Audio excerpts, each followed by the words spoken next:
Почему свистит турбина? Турбина работает как пылесос. Она вдыхает воздух через впуск и выдыхает его в впускной коллектор. И на это есть две причины. Страшная и не очень.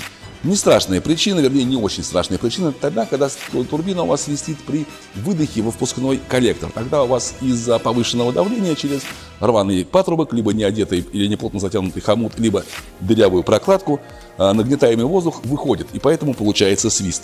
Самое страшное, это когда у вас турбина свистит на вдохе.